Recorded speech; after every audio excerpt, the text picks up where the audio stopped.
Então vamos lá, deixa as crianças e voltem aqui. E os maiores podem abrir as suas Bíblias em Filipenses capítulo 1. Filipenses capítulo 1. As meninas estão empolgadas aí, né?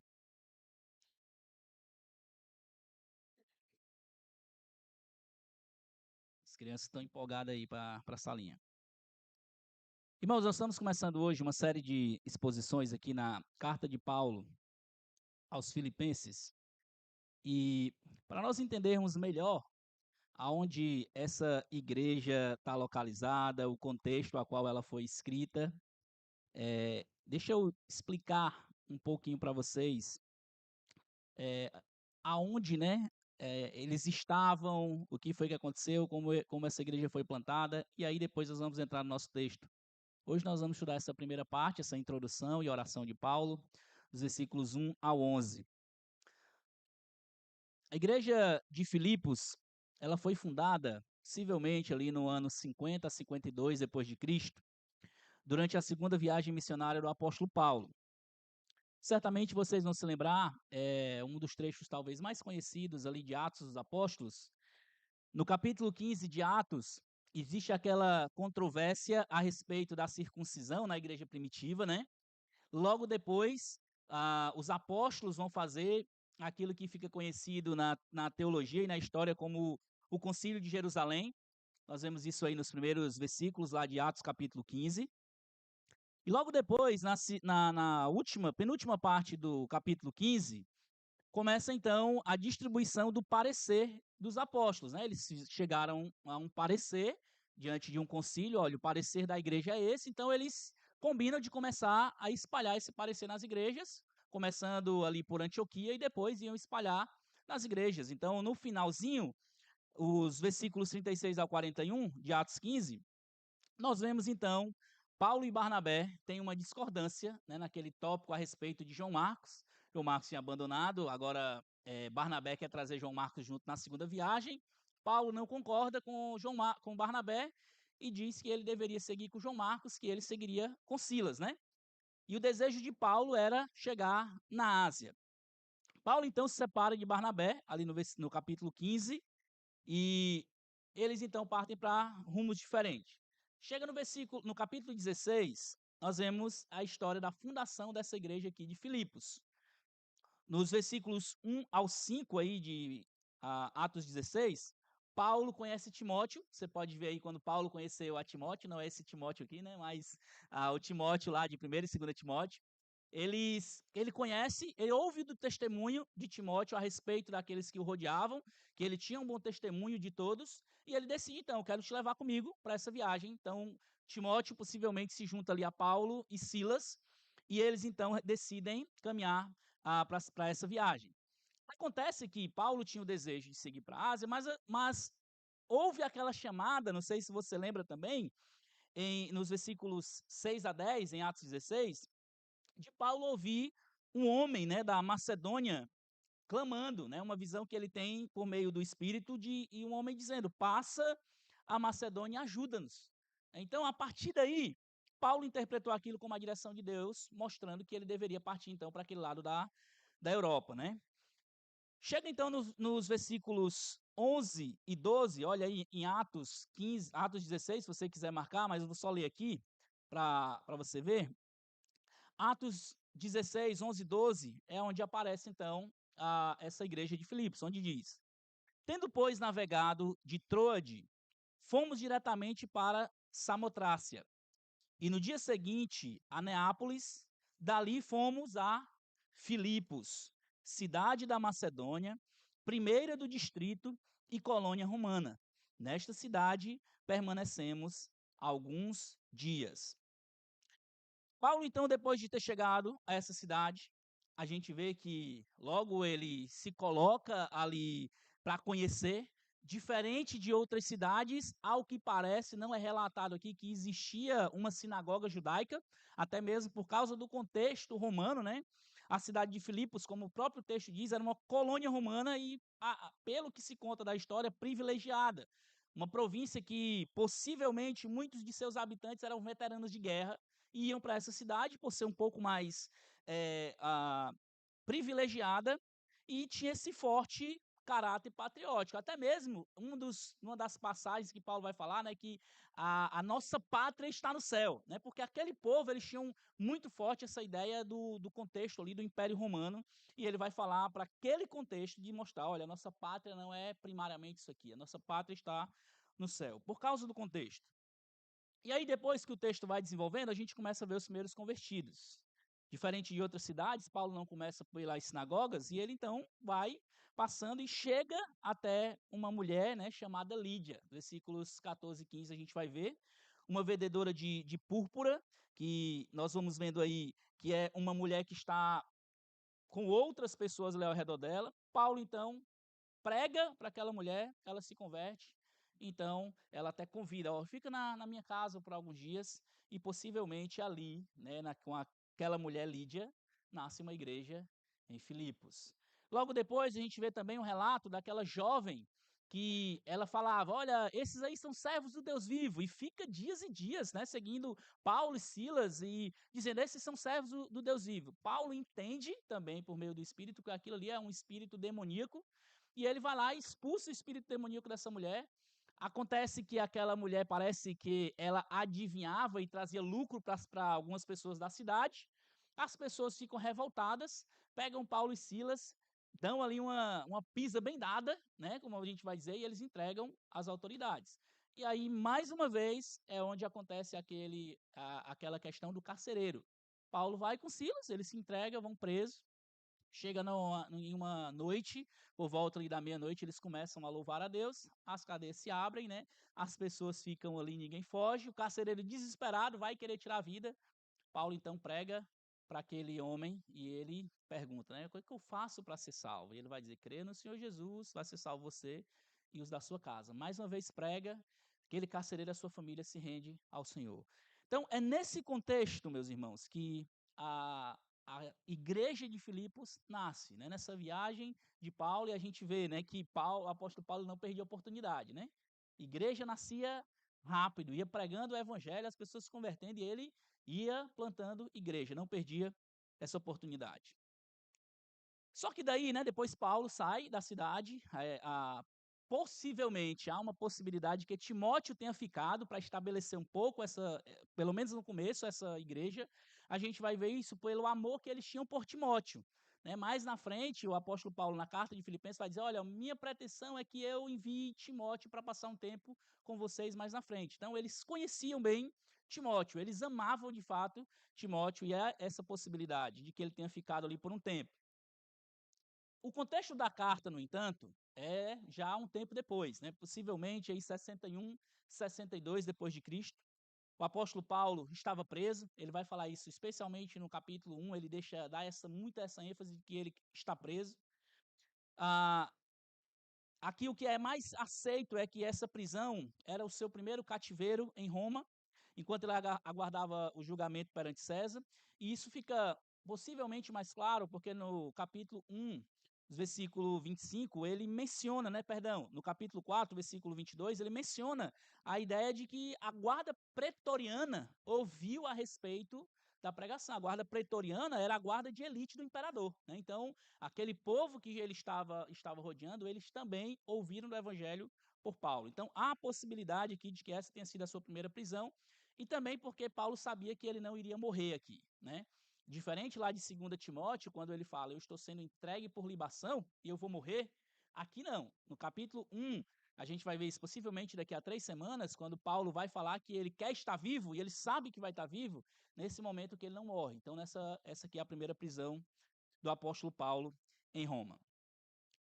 A ocasião em que ele escreve essa carta, ele vai falar de uma gratidão por uma oferta que ele recebeu de forma muito generosa daquela igreja. A, o irmão Epafrodito que traz essa oferta, né, para ele, entrega para ele, uma das igrejas que ele mesmo fala que desde o começo do seu ministério nunca deixou de cuidar dele, sempre esteve junto com ele. O irmão Epafrodito, que é muito amado também por essa igreja, ele vem e traz essa oferta. No meio do caminho, nós vamos ver isso também mais à frente, ele fica doente, muito doente, e eles também, o que o apóstolo Paulo está escrevendo é, com vistas de agradecer por essa oferta, agradecer e informar a como está pelo irmão Epafrodito, e também uma das coisas que ele vai mencionar de forma muito clara é chamar essa igreja a uma unidade interna. A gente vê isso lá no capítulo 4, quando ele fala de Evódia e Sintique, né? Duas irmãs da igreja que, pelo que parece, tinham uma influência muito grande, elas estavam brigando, e ele diz, olha, fale para Evódia e Sintique que tenham o mesmo pensamento, né? Então, essas são algumas das questões que a gente vê nessa carta. O ambiente em que aqueles irmãos estavam inseridos também, né, tem um peso muito grande no contexto dessa carta. Aqueles irmãos que vinham conhecendo o evangelho, certamente eles lidavam com um conflito de identidade. Os cristãos ali sofriam a pressão social, pensando no contexto de um império romano. Cidadãos locais que clamavam e adoravam até o imperador César, né? E Paulo ele começa logo aí numa das primeiras partes do seu trecho, no capítulo 2, versículo 11, quando ele fala que Jesus Cristo é o Senhor. César está debaixo da autoridade de Jesus, mostrando aí para os irmãos, olha, vocês precisam entender que um dia todo joelho se dobrará diante daquele que é o Senhor, para a glória de Deus Pai. A igreja certamente também enfrentava algumas perseguições por meio dos judaizantes. A gente vai ver isso no capítulo 3, onde Paulo chama aquele público de cães, né? Cuidado com os cães. Esses homens que querem trazer confusão no meio de vocês, fazendo vocês voltarem a práticas antigas. Cuidado com esse povo. Então, certamente tinha também essa dificuldade ali daquele povo, né? Ah, e aí a gente vai ver que essa carta ela se organiza, né, em torno da pessoa de Jesus. Diante de tudo isso e todas essas informações, o apóstolo Paulo vai mostrar e chamar aqueles irmãos a olharem as suas vidas pela ótica de Jesus. No capítulo 1, nós vamos ver a primeira parte aqui. Paulo ele vai mostrar que Jesus Cristo é a nossa vida. É aquele pela qual nós vivemos, né? Que ele diz, o viver é Cristo para mim. No capítulo 2, ele mostra que em comunidade, Jesus é o nosso exemplo. No capítulo 3, a gente vai ver isso de forma também muito clara, que Jesus Cristo ele é o nosso alvo. Nós prosseguimos para a soberana vocação, para aquele prêmio a qual nós esperamos em Cristo. E no capítulo 4, nós vemos que em Cristo, Cristo é a nossa força, que nele nós podemos todas as coisas, não num sentido triunfalista, mas no sentido de realmente estar firme nele, em todas as situações nós podemos estar firme. É nesse contexto que que Paulo começa a escrever. E nós vamos ver hoje que o apóstolo Paulo, ele chama a igreja não viver apenas como um grupo tribal, mesmo no meio daquela dificuldade, eles poderiam pensar, tá bom, então nós estamos vivendo no meio social difícil, de perseguição, de possibilidades de um povo ser morto e até mesmo perseguido pelo império, então a gente vai viver aqui na nossa, né? Ficar tranquilo aqui entre quatro paredes, no sentido de ninguém nos perturbar. Paulo, ele chama a igreja a não olhar, não se ver dessa forma. Ele dá uma direção para que aqueles irmãos, ele vejam que Cristo estabeleceu alguns propósitos para a sua igreja e eles precisam viver baseado nesses propósitos, né? E aí é onde até nós temos o tema, né, que a igreja, mais que amigos, a força de uma igreja com propósito. Como eu falei, eu não vou seguir o livro do Rick Warren, é apenas um nome legal, né? É apenas um nome que, infelizmente, por causa do livro, né, a gente usar até a palavra propósito fica complicado, mas propósito é uma coisa boa, né? Então, pensa nisso que o que eu vou tentar falar aqui é baseado no que o texto bíblico diz, tá bom? Vamos ler então o texto, Filipenses 1, nós vamos ler dos versículos 1 até o 11. É tudo 1, né? 1 a 11, tá bom? Diz assim a palavra do nosso Deus. Paulo e Timóteo, servos de Cristo Jesus, a todos os santos em Cristo Jesus, inclusive bispos e diáconos que vivem em Filipos. Que a graça e a paz de Deus, nosso Pai, e do Senhor Jesus Cristo estejam com vocês.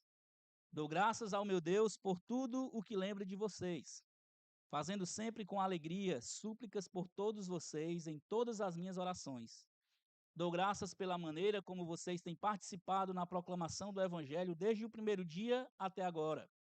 Estou certo de que aquele que começou a boa obra em vocês há de completá-la até o dia de Cristo Jesus. Aliás, é justo que eu assim pense de todos vocês, porque eu trago no coração. seja nas minhas algemas, seja na defesa e confirmação do Evangelho. Pois todos vocês são participantes da graça comigo, pois Deus é testemunha da saudade que tenho de todos vocês, no profundo afeto de Jesus Cristo. E também faço esta oração, que o amor de vocês aumente mais e mais em conhecimento e toda a percepção, para que vocês provem as coisas excelentes, sejam sinceros e inculpáveis no dia de Cristo, cheios de fruto de justiça que vem por meio de Jesus Cristo para a glória de Deus. Vamos orar. Deus, obrigado pela sua palavra lida. Te pedimos que o teu Espírito possa preparar os nossos corações para receber essa palavra, mas não apenas ouvir, mas sairmos daqui, Senhor Deus, dispostos a praticar essas verdades. Viver uma vida de uma igreja que tem um propósito correto de agradar o Senhor, de cuidar dos outros, proclamar o Evangelho e fazer com que o reino avance. Deus, nos ajude enquanto estamos ouvindo e me ajude enquanto estou transmitindo a tua palavra. Em nome de Jesus. Amém.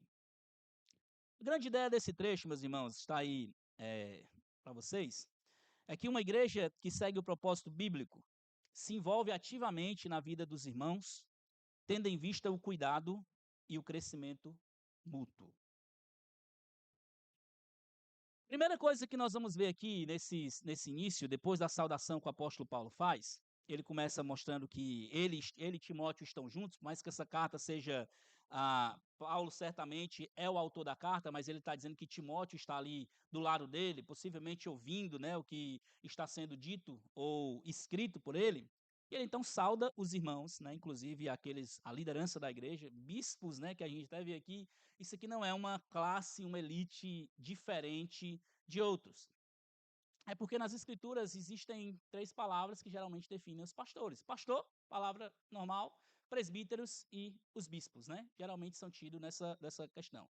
Claro que em alguns contextos ela é colocada de forma diferente, alguns que estão liderando, outros que estão ensinando, cuidando da parte de ensino, outros que estão, muitas vezes, auxiliando, mas é a mesma classe de pessoas, pastores e também os diáconos. Então mostra que aquela igreja ali, graças ao bom Deus, era uma igreja organizada. Tinha bispos, né, no plural, pastores no plural e diáconos bem cuidados. E ele então sauda aqueles irmãos, fazendo aquela saudação dele, desejando que a graça do nosso Pai, do Senhor Jesus Cristo, estivesse com eles. Logo depois, então, o apóstolo Paulo começa a nos dar algumas informações na sua oração.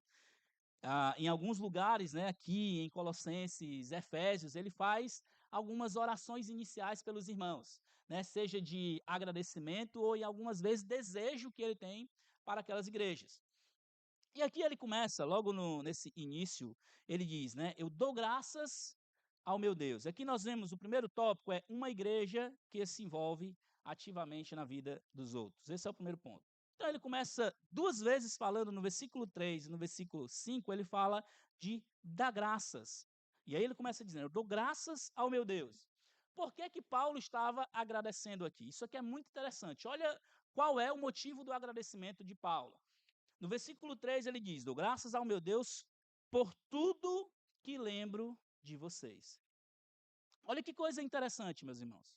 O apóstolo Paulo, pelo fato de lembrar daqueles irmãos, pelo fato de Deus trazer a lembrança a eles em momento de oração, ele era um motivo de gratidão para eles. E essa lembrança os leva a orar por aqueles irmãos. Ele não somente dizia, eu agradeço a Deus sempre que lembro de vocês. Não isso. No versículo 4, ele deixa isso mais claro. Ele diz, fazendo sempre com alegria súplicas por todos vocês em todas as minhas orações. O apóstolo Paulo, ele destaca algo interessante aqui, que ele lembrava daquela igreja com um sentimento de alegria.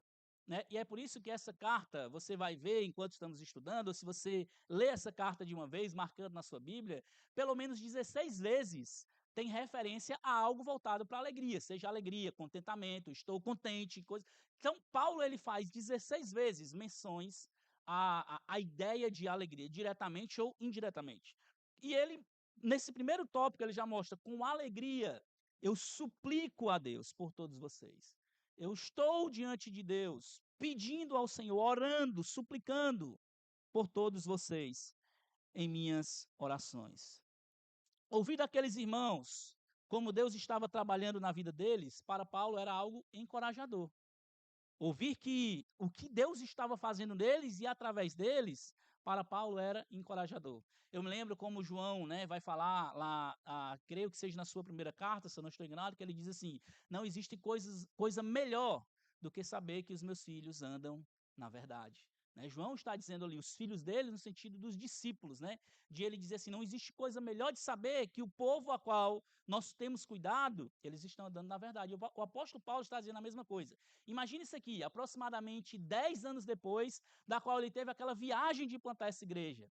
E ele recebendo informações desses irmãos e sabendo que eles estão continuando firmes. Pensa vocês, daqui a 10 anos, nós estamos aqui, se Deus nos enviar para plantar a igreja em outros lugares ou nos levar a outros lugares.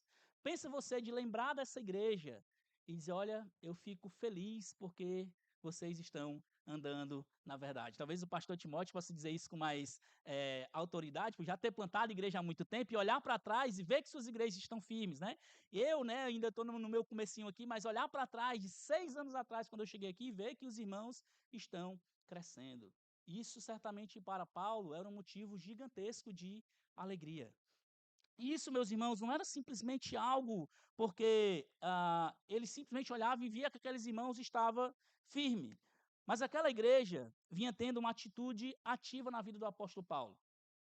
Não era simplesmente que, vez por outra, eles mandavam notícias para o apóstolo Paulo. A gente vê isso aí quando passa no versículo 4, ele diz em todas as minhas orações. E aí vem no versículo 5, é onde ele diz, ó, dou graças pela maneira como vocês têm participado na proclamação do evangelho. Essa é a segunda vez, então, que ele diz, né? Ele fala, eu dou graças ao meu Deus. E aí depois ele diz mais uma vez que dá graças de novo. Graças pelo quê? Por eles estarem participando na proclamação do evangelho. Isso fica mais claro aqui nesse versículo 5. Por que Paulo não conseguia esquecer daqueles irmãos? Era pela forma como eles estavam ativos na vida do apóstolo Paulo.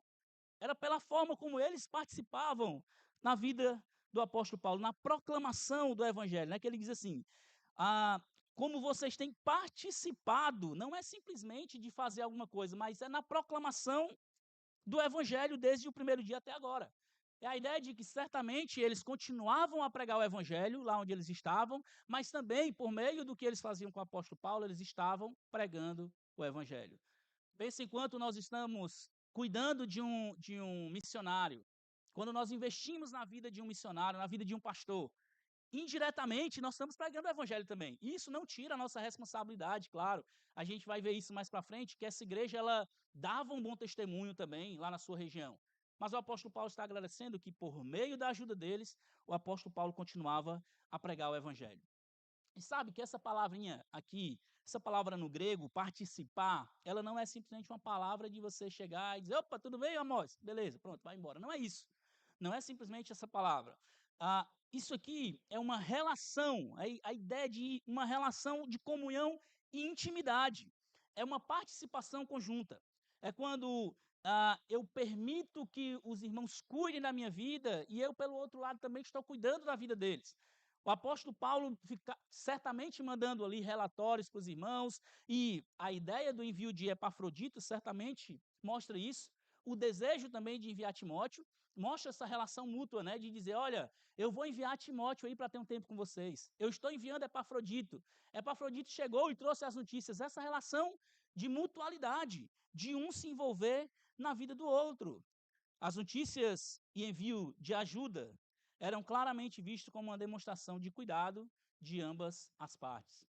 Era o apóstolo Paulo recebendo a ajuda daqueles irmãos, mas por outro lado também o apóstolo Paulo desejoso de enviar seus cooperadores, seus companheiros, né, até o seu filho amado na fé, Timóteo, para ter um tempo com aqueles irmãos. É muito legal isso, é muito interessante essa ideia dessa mutualidade. E uma coisa que até nós temos, deixa eu abrir um parênteses aqui, eu tenho até conversado com o Johnny, o Renan, que muitas vezes a gente quer ajudar igrejas, por exemplo, e a gente simplesmente manda só, opa, pastor, estou orando pelo senhor. Mas a ideia de nós pensarmos de forma mais prática, de dizer assim: vamos preparar uma equipe aqui e enviar para servir essa igreja lá no interior, esse irmão que está precisando de uma ajuda, de nós termos os talentos e dons aqui, por que nós não vamos servir esse povo lá, chegar junto deles? Isso é demonstrar amor na prática, né? Mas também pensando aqui no nosso meio, né? Na igreja local, como que nós podemos fazer isso? Não é simplesmente no sentido de eu saber que o meu irmão está precisando de uma ajuda e eu simplesmente dizer: "Irmão, estou orando por você e Deus te abençoe". Mas é de eu tentar com todas as minhas forças, de alguma forma, servir a esse irmão, participar na vida dele. Talvez você não vai conseguir abarcar todas as coisas na igreja local. Agora pensa de forma mais prática, de você, uma vez por semana, pensar em um irmão e enviar uma mensagem para ele, dizer: "Irmão, eu estou orando pela sua vida". Nós temos aí, né, um caderninho que as meninas da mídia prepararam, que você tem lá todas as pessoas que são membros e congregados da igreja. Você pode tirar um dia por semana, orar por alguém, né, ou então um dia a cada dia da semana, orar por uma pessoa da igreja e dizer: "Irmão, eu estou orando por você". Ô Vanusa, quais são os seus pedidos de oração hoje, né? No sentido de eu estar preocupado com os meus irmãos. E ao mesmo tempo eu também me permitir, opa, irmão, meus pedidos de oração são esse, né? Demonstrar a humildade de que eu preciso do cuidado e ao mesmo tempo também de cuidar. Era essa relação que era vista nas partes aqui de Paulo de um lado com seus companheiros de missão, quanto também da igreja de Filipos. E aí, meus irmãos, eu queria fazer uma pergunta para vocês refletirem.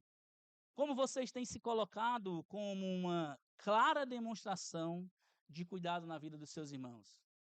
Os seus irmãos, ao olhar para você, como é que eles observam e veem essa clara demonstração de cuidado através da sua vida? Não é simplesmente, será que ele só lembra de você no domingo? Ou na quarta-feira, no culto de oração, e no restante da semana?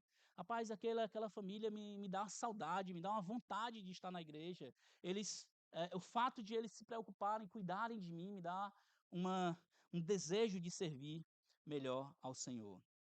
Então, isso aqui é muito interessante de vocês serem encorajados. Essa relação do apóstolo Paulo com essa e seus companheiros com essa igreja, né, era uma clara demonstração de que uma igreja que se envolve ativamente na vida dos outros. Não é simplesmente de forma superficial. Ei, estou aqui, viu, meu irmão? Mas na hora que precisa você não está. É ativamente. É de eu procurar, elaborar, criar meios que demonstrem que eu estou cuidando do outro. Não é simplesmente eu esperar.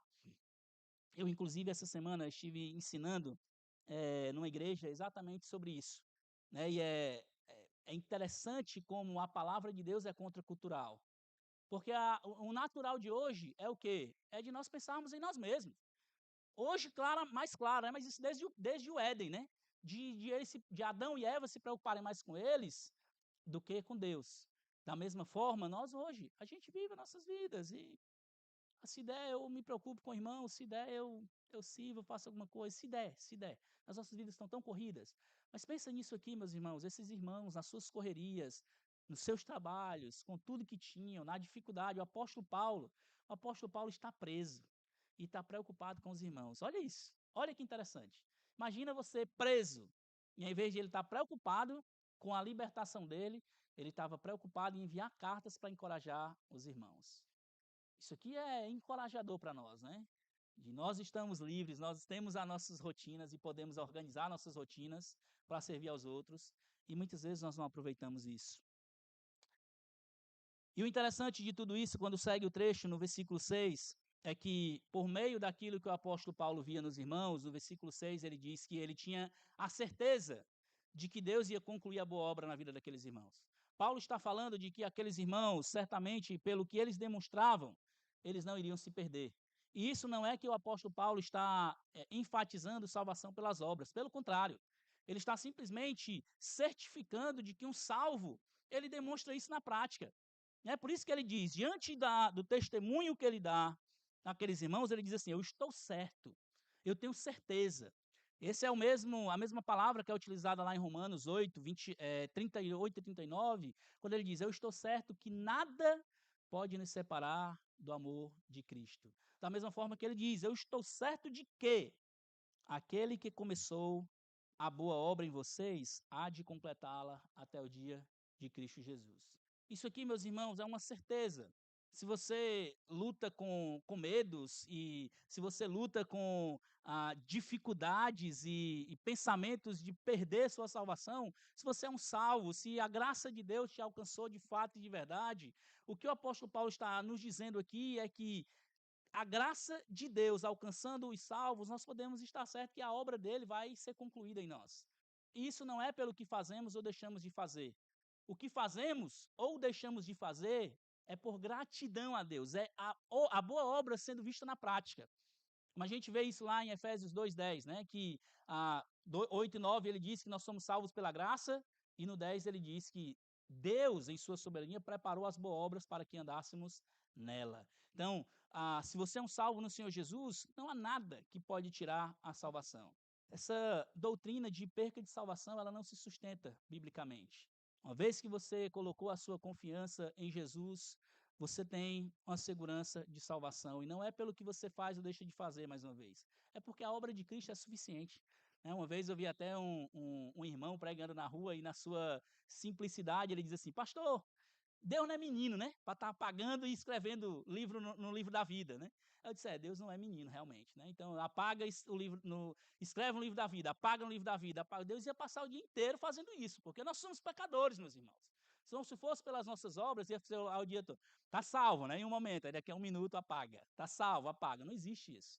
Por causa da graça e da obra de Deus em nossas vidas, nós podemos estar firmes, seguros de que aquele que começou a boa obra em nós, ele vai completar. E isso não é simplesmente de uma salvação ou uma obra passiva de Deus. Claro que isso também requer os frutos, como eu já falei.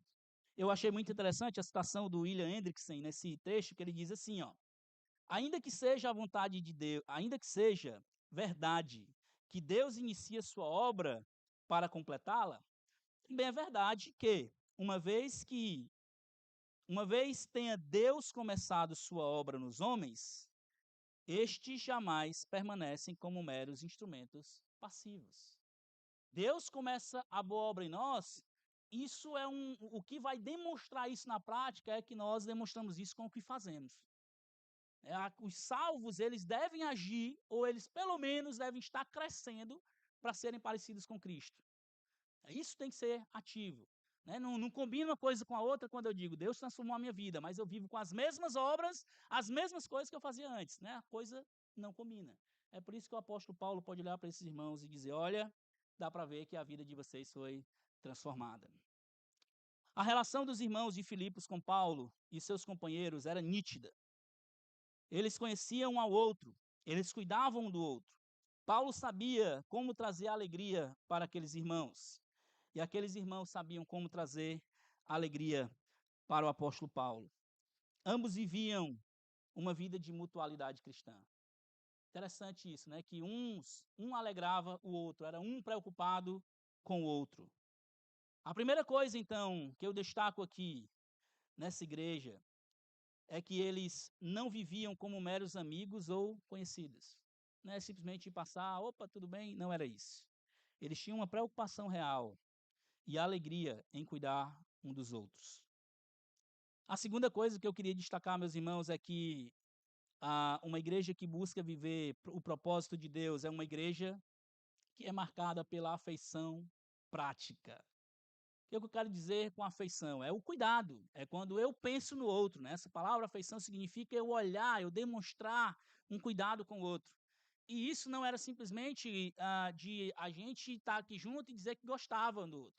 Mas isso era visto na prática. Quando o texto continua, no versículo 7, o apóstolo Paulo, ele continua o seu argumento dizendo, aliás, é justo que eu assim pense de todos vocês, porque os trago no coração. Olha aqui, ele mostrando a afeição por aqueles irmãos. Eu trago vocês no coração. Eu não só gosto de vocês de qualquer forma.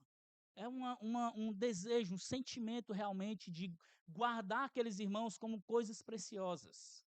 E ele continua, seja nas minhas algemas, seja na defesa e confirmação do Evangelho, pois todos vocês são participantes da graça comigo. Interessante que ele agora envolve outra coisa. que aquela igreja não apenas era uma igreja generosa com o apóstolo Paulo quando precisava com ofertas, mas também quando o apóstolo Paulo estava sofrendo, com as algemas, né, preso, enquanto ele estava preso, que certamente recebeu a notícia de que aqueles irmãos estavam orando por ele, ou que eles estavam talvez fazendo alguma coisa, intercedendo perante as autoridades para que Paulo fosse liberto, né? Então eles estavam fazendo alguma coisa para que Paulo não continuasse preso. Assim como ele se alegrava com o apóstolo Paulo na tristeza, também se alegrava na proclamação do evangelho, né? Essa é a ideia de nós termos essas afeições na prática. É quando os nossos irmãos estiverem alegres, nós estarmos felizes com eles, encorajando-os, mostrando que nós estamos felizes com eles, mas também quando eles estão sofrendo, nós estarmos juntos, mostrando que estamos sofrendo, mostramos que vamos caminhar juntos e que eles não estão sozinhos. E a consequência disso, como a gente vê no versículo 8, era a saudade que o apóstolo Paulo sentia daqueles irmãos, né? Ele diz: "Pois Deus é testemunha da saudade que tenho de todos vocês, no profundo afeto", olha o que ele diz aqui, "de Cristo Jesus", ou seja, na pessoa de Jesus, é pelo amor de Jesus, é pela forma como Jesus amou, eu também amo vocês, né? Provérbios, bem conhecido que a gente vê, Provérbios 17:17, mostra essa ideia, né, de como nós deveríamos viver a vida dos irmãos. Provérbios 17:17 diz: "Um amigo ama em todo tempo, e na angústia nasce um irmão". Então, nos momentos de angústia, deveria ser o momento em que a igreja mais se demonstra na prática, né, para os irmãos, aonde os irmãos sentem o amor da igreja, aonde nós nos sacrificamos pelos irmãos. No sentido também de levá-los a crescer, Provérbios 27:17 diz: "O ferro se afia com ferro, e uma pessoa pela presença do seu próximo". Ou seja, o ferro, né, quando a gente vê que o ferro se afia com ferro, ele faz essa comparação de que uma pessoa, pela presença do seu irmão, eles vão criando o molde para ser conforme a vontade de Deus. É a ideia do Senhor, de que nós tenhamos esse relacionamento mútuo, esse relacionamento de crescimento. Uma igreja que segue a vontade de Deus é uma igreja que marca a vida dos seus irmãos ao ponto de deixar saudade neles. Essa é uma relação mútua. Não é apenas de eu esperar que as pessoas marquem a minha vida, mas é quando eu também marco a vida dos outros. Não é essa ideia de que nós estamos esperando o reconhecimento das pessoas, mas é a ideia, meus irmãos, de que nós desejamos, de alguma forma, ser uma bênção, ser instrumento na vida dos outros, ser uma bênção na vida dos irmãos. Essa é a ideia, de que as pessoas possam olhar mais na frente para você e dizer: olha, essa irmã ou esse irmão foi uma bênção na minha vida, marcou a minha vida. Isso aqui, mais uma vez, nós vemos que é uma atitude ativa, né? Que Paulo ele diz, usando aquela mesma palavra, vocês foram participantes, né? Vocês têm sido ativamente um instrumento de Deus para que eu sinta saudade de vocês. Não é simplesmente que o apóstolo Paulo, irmãos, gostava dos irmãos por causa das ofertas que eles faziam. Não é isso. É por causa do afeto deles mesmos. O apóstolo Paulo disse que queria estar com eles, desejaria estar com aqueles irmãos, porque ambos eram uma bênção na vida do outro. Esse afeto era visto na prática. E nós precisamos lembrar que ser igreja, ou seja, discípulos de Cristo, requer uma atitude sacrificial de pensar muitas vezes mais nos outros do que em nós. E a gente vai ver isso no capítulo 2, mais à frente, nessa mesma carta. E talvez um dos trechos que seja mais claros e mais encorajadores para nós é o texto de 1 João 3,16, né? A gente conhece João 3,16, mas deveríamos também memorizar 1 João 3,16, né? O trecho que vai dizer: "Nisto conhecemos o amor". Como é que nós conhecemos o amor? Cristo deu a sua vida por nós, portanto, ou seja, diante disso, também nós deveríamos dar a vida pelos nossos irmãos. Eu sei que muitas vezes nós vivemos uma vida tão egoísta e tão na correria que nós não fazemos nem parte na vida dos outros. Mas a ideia de Deus para os seus discípulos, a ideia de Jesus para os seus discípulos era que eles fossem ativos e uma bênção na vida dos outros ao ponto de até eles poderem dar vida uns pelos outros. Imagina, certamente no nosso contexto aqui, isso não é muito perceptível. Agora pensa no contexto da igreja perseguida, que os irmãos eles poderiam simplesmente ser crentes e ficarem nas suas casas, mas eles se reúnem, eles estão estudando a palavra juntos, Eles estão muitas vezes cantando bem baixinho juntos. Aquilo ali é dar a vida pelos seus irmãos. É eles sacrificarem a sua vida para estar em comunhão com os outros. É eles sacrificarem a sua vida para poder serem bênçãos na vida do outro. É muitas vezes alguns dos missionários, e até temos alguns aqui, de abrir mão dos privilégios e do conforto da sua pátria ou do seu estado, da sua cidade, para servir a outros. Até penso na vida dos irmãos aqui da igreja que servem na nossa congregação do Barro Preto. Pensa nisso. Eles estão aqui de manhã, poderiam ir para suas casas, descansar e depois ir dormir no outro dia, estarem trabalhando, mas saem muitas vezes daqui, vão lá, ensinam ao povo, depois voltam para suas casas e seguem no outro dia. Isso é demonstrar na prática dar a vida pelos irmãos. É quando nós abrimos mão do nosso conforto para o benefício do outro. Fazer algo, meus irmãos, que para nós é tranquilo, vir aqui no culto é muito bom e eu quero que vocês venham mesmo, tá? Venham no culto, venham nos cultos de oração, mas é muito bom. Agora, aquilo que custa para você um peso, de você dar um passo a mais, de se preocupar, de ir além, de visitar um irmão seu, de sair do conforto do seu lar na semana, de preparar alguma coisa e convidar uma família e dizer: rapaz, eu quero te receber, eu quero cuidar de você. E aqui não estou falando só das pessoas que você tem facilidade, talvez de alguém que você não conheça bem, e você sacrificar aquilo, não, eu tenho que chamar alguém que eu não conheço. É isso. Então pensa nisso, de forma prática, de a gente cuidar uns dos outros. O interessante é que essa atitude, deixa eu ir para o final, o interessante é que essa atitude ativa de servir aos irmãos, ela era contínua e ela ia crescendo cada vez mais.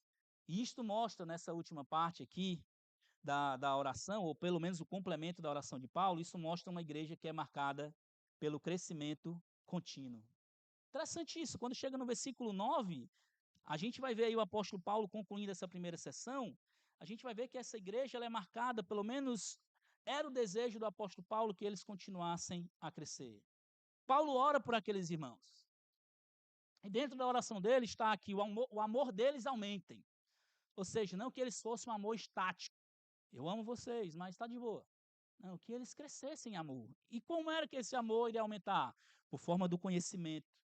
Que eles conhecessem mais, que eles batalhassem para cada vez mais conhecer a Cristo, conhecer como eles poderiam servir melhor ao Senhor e aos seus irmãos. E também ele usa outra palavra, percepção.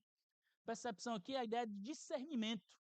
É de eu entender as coisas que eu deveria seguir, que eu deveria aprender de fato, de verdade, não fosse pessoas levadas pelas ideias mundanas daquele mundo. E ele diz aí, né, que aprovem coisas excelentes, ou seja, saibam escolher as melhores coisas. Quantos de nós precisamos disso, meus irmãos? Talvez nós temos muitas boas intenções e até mesmo sabemos de muitas coisas boas, mas nós precisamos, com a ajuda de Deus, saber escolher as coisas excelentes, ou as melhores coisas. E isso é pelo conhecimento da palavra de Deus. Até eu acho que a NVI, ela traduz um pouco melhor esse trecho. O apóstolo Paulo diz nos versículos 9 e 10, ele diz assim: esta é a minha oração, que o amor de vocês aumente cada vez mais em conhecimento e em toda percepção. E no final ele diz: para discernir o que é melhor. Para que vocês discernam ou saibam o que é melhor. É de estarem crescendo constantemente, de estarem sabendo fazer boas escolhas bíblicas. E pensa na dificuldade hoje que eu vejo, é de crente saber escolher coisas bíblicas corretas. Eu vou dizer, eu penso, tá, mas vamos para o que a Bíblia diz. O que é que Deus diz? Nós precisamos seguir nesse caminho. E ele termina, por último, desejando que aqueles irmãos, diante disso, de escolher coisas excelentes, eles sejam sinceros e inculpáveis.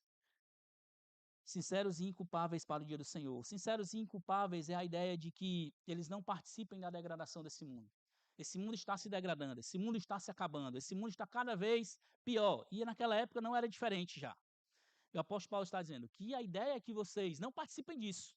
O mundo pode se acabar, mas eles não podem olhar para você e dizer a igreja tem culpa nisso. Essa é a ideia. As pessoas ao seu redor, elas podem ser totalmente depravadas, mas elas precisam olhar para vocês e ver, existe algo diferente nesse irmão ou nessa irmã. Eles não têm culpa nisso.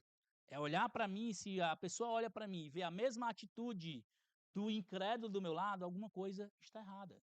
É por isso que eu preciso crescer na percepção, no discernimento, no conhecimento, de escolher coisas boas, para isso, consequentemente, refletir no meu testemunho, na forma como eu vivo. E por último, ele termina, no versículo 11, que vocês sejam cheios de frutos de justiça que vem por meio de Jesus Cristo para a glória e louvor de Deus. O fruto de justiça é a ideia de ser achado aprovado, íntegro. No dia do Senhor, que vocês sejam achados aprovados e íntegros. Que desafio para nós, meus irmãos. No dia que estivermos diante de Deus, no dia que estivermos diante de Cristo, por causa dos méritos de Cristo que nós confiamos, Ele vai olhar para nós certamente e vai nos achar íntegros, aprovados. E isso não é simplesmente uma questão de que, eu já sou salvo, então pronto, vou viver a vida do jeito que eu quero. Não é isso. É a ideia de que eu demonstrei com todas as minhas forças, na prática, a obra de Cristo na minha vida. É aquela ideia de ser ativo, né, na obra da salvação. Eu sei que Deus ele trabalha, ele é soberano, ele me elegeu, ele me alcançou, ele salva. Mas a ideia de eu demonstrar isso na prática, por meio da integridade, por meio de ser uma pessoa justa, íntegro, aprovado diante de Deus. Uma igreja que segue o propósito bíblico deveria estar buscando esse alvo. Cooperar com o avanço do evangelho ao encorajar e cuidar dos outros, demonstrar um cuidado sincero com os outros ao ponto de deixar saudades e estarem frequentemente crescendo para serem mais parecidos com Cristo. E isso é uma relação mútua, tanto ativa, eu fazendo a minha parte, como também passiva, esperando que os meus irmãos possam fazer isso e eu permitir que eles possam fazer, ser uma bênção na minha vida. Eu quero terminar com 3 aplicações rápidas, encorajando vocês. Primeiro de tudo, meus irmãos, eu quero que nós olhemos para cá. O meu encorajamento para você é: torne a sua igreja um ambiente agradável que deixe saudades. Como é que você pode fazer isso? De tornar um ambiente agradável. E aí tem diversos aspectos. Você se preocupar com seu irmão, você sacrificar um pouco do seu conforto de ir visitar alguém ou receber alguém, discipular, evangelizar alguém. É de você, nos momentos de desavenças, você ser um pacificador. Nos momentos em que vê burburinhos e fofocas, você ser alguém que corta aquilo ali. Torne a sua igreja um ambiente agradável. Torne a sua igreja um ambiente a qual as pessoas gostam de estar aqui, ou de estar com você, ou de ser presente com você. Com isso, eu quero encorajá-los. Use os seus dons em benefício dos outros. Se você sabe, se Deus tem te dado dons e talentos, que você use isso. Não fique de forma simplesmente parada ou passiva, esperando que as pessoas venham te despertar. Use isso para benefício do outro. Que você possa despertar para isso. O que é que eu posso fazer para ser uma bênção para a minha igreja ou na vida dos meus irmãos? O que é que eu posso fazer? É de eu pensar, de eu ser ativo. O que é que eu posso fazer para ser uma bênção na vida dos meus irmãos com meus dons e talentos? E aqui vem algo mais, que por mais que seja ativo também, você precisa se permitir que isso aconteça. Terceiro, reconheça que você precisa dos outros. Todos nós aqui, começar em mim, pastor Timóteo, nós precisamos dos outros. Essa semana mesmo nós estávamos conversando de o quanto nós precisamos, né, dessa parceria, de ter alguém que esteja cuidando de nós, de compartilharmos as nossas dificuldades, de encorajarmos os momentos de dificuldade. Nós precisamos. Não é uma questão de possibilidade, é uma questão de verdade. Nós precisamos de outros, nós precisamos da ajuda uns dos outros. E para as crianças aí, para vocês, ó. Não acho que vocês são pequenos, vocês não podem fazer algo. Comece a servir aos outros desde agora. As crianças, elas gostam de muitas vezes só receber. Mas se tornem ativos. Como é que vocês podem, crianças, com aquilo que vocês fazem? Muitas vezes de distribuir um papel, colocar uma cadeira no lugar, ajudar aqui, trazer uma água para alguém, fazer. O que é que vocês podem fazer? Comecem a servir de agora. Vocês podem começar a servir ao Senhor com a sua infância, desde agora. Não espere que você vai chegar adulto para servir. Já pode começar de agora. Então, meus irmãos, essa é uma igreja a qual nós somos mais do que amigos. Nós precisamos viver para o propósito de agradar ao Senhor. O propósito de fato sermos essa igreja. O apóstolo Paulo nos deu alguns exemplos aqui. E eu espero que sejamos encorajados no decorrer dessa carta, assim como fomos nesse início. Vamos orar. Obrigado, Senhor Deus, pela tua bondade, Pai. Obrigado pela tua palavra. Eu oro para que, se caso esteja alguma pessoa aqui que ainda não é parte da igreja, mas não dessa igreja do Eusébio, mas parte da igreja do Senhor, que não te recebeu como Salvador, que não sabe o que é desfrutar dessa alegria, que o Senhor possa trazer salvação, arrependimento, confissão e mudança na vida dessa pessoa. Mas eu oro também pelos meus irmãos que aqui estão, que eles possam ser encorajados a serem marcantes na vida do outro, a não apenas esperar que os outros possam servi-los, mas que eles possam servir. Que nessa semana mesmo, alguns aqui sejam despertados a ser uma bênção na vida de um ou outro, de alguns, e possamos ver isso na prática, Deus. Muito obrigado, Deus, pela tua palavra. Que essa carta possa nos trazer um despertamento e encorajamento para agirmos mais como o Senhor. O Senhor agiu nesse mundo e como o Senhor, e de acordo com o desejo do Senhor para as nossas vidas. Em nome de Jesus eu te peço isso. Amém.